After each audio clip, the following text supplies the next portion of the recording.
me gustaría recordar brevemente lo que somos, lo que nos mueve, nuestros valores, por qué estamos aquí.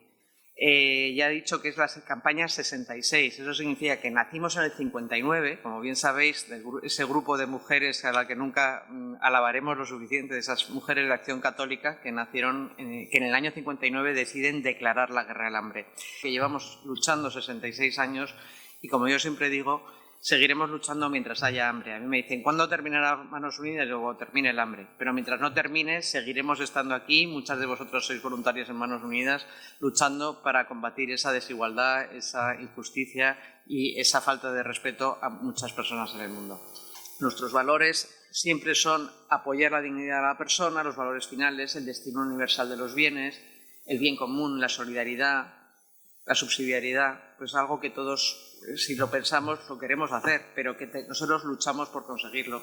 Y nos basamos en una serie de valores que son, como ya he comentado, el voluntariado. Eso implica también la austeridad. Por ejemplo, yo siempre lo pongo como ejemplo. Yo he viajado mucho con Manos Unidas y un avión evidentemente cuesta, aunque buscamos billetes muy baratos, pero luego cuando visitamos nuestros proyectos solemos vivir en casas de los misioneros, en casa de los sacerdotes, de las monjas o en unos hoteles muy básicos, y no voy a entrar en detalles de las cosas que yo me encuentro en los hoteles que voy y lo poco que cuestan, porque significa que intentamos ahorrar, intentamos no gastar en lo superfluo, sino que lo que ahorramos, porque además sabemos lo que cuesta a las delegaciones recaudar cada euro, recaudar con un mercadillo en el que al final se recauda mucho, no nos lo vamos a gastar en una comida lujosa, sino todo lo contrario. Esa austeridad yo creo que es un sello que llevamos aquí muy bien marcado. Buscamos la paz, siempre estamos en contra de la guerra, en contra de las armas. Bueno, pues yo creo que es una cultura que nos impregna a todos. Pero en este momento hay 733 millones de personas que pasan hambre en el mundo, y son datos de la FAO, no son datos nuestros, del año 2024. 733 millones. Hay 700 millones de personas que viven bajo el umbral de la pobreza, que significa que tienen unos ingresos menores de 2,15 dólares al día, o sea, 2 euros, un poquito más de 2 euros.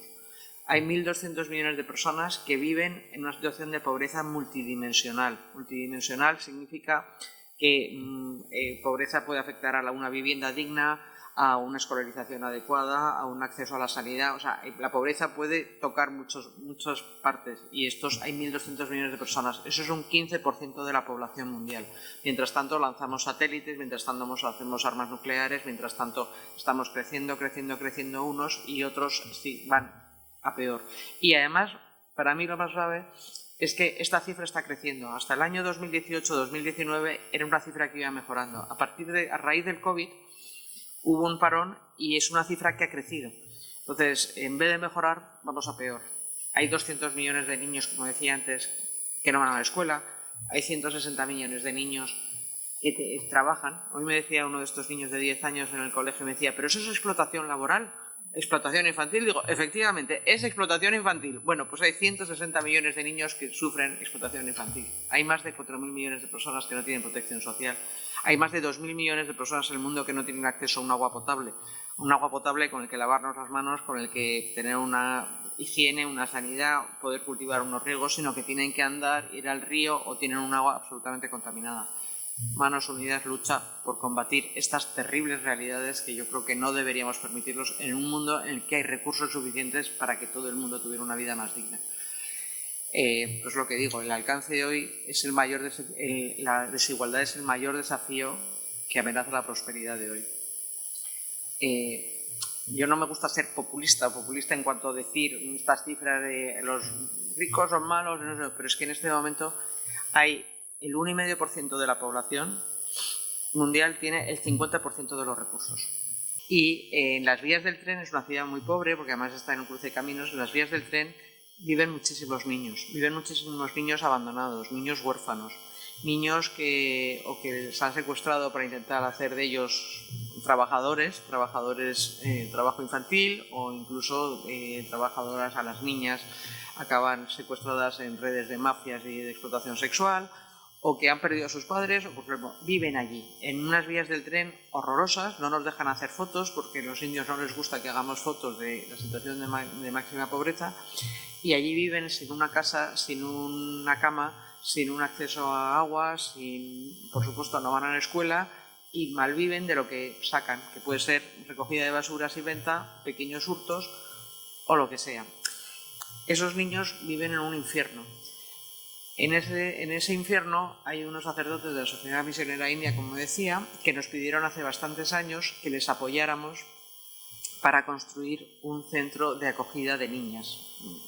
Era solo niñas, porque no podían ser las dos cosas, y preferían dar prioridad a las niñas porque, como digo, son las grandes marginadas y encima en la India la mujer es un ser humano de segunda categoría comparando con los hombres. Si hay que cuidar a una niña, a bebés, es la niña la que no va a la escuela. Si solo se puede pagar una escuela, es la niña la que no va. Bueno, allí nos piden este centro que se construye pues como hace 8 o 10 años y desde entonces lo estamos apoyando.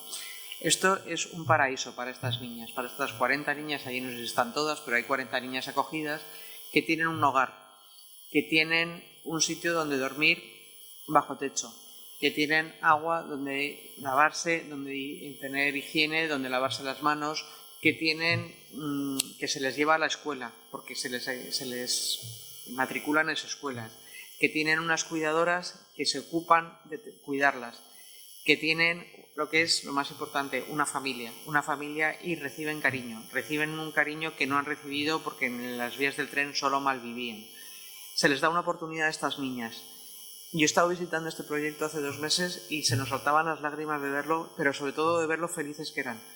Hemos sido capaces de alegrar, de cambiar la vida a estas niñas que van a una escuela, que están aprendiendo inglés, cosa que es muy importante en la India si quieres dar un salto en tu nivel posterior de formación y de acceso a un empleo, que son felices, que solo nos daban la mano, bailaban con nosotros, reían, cantaban y eran felices.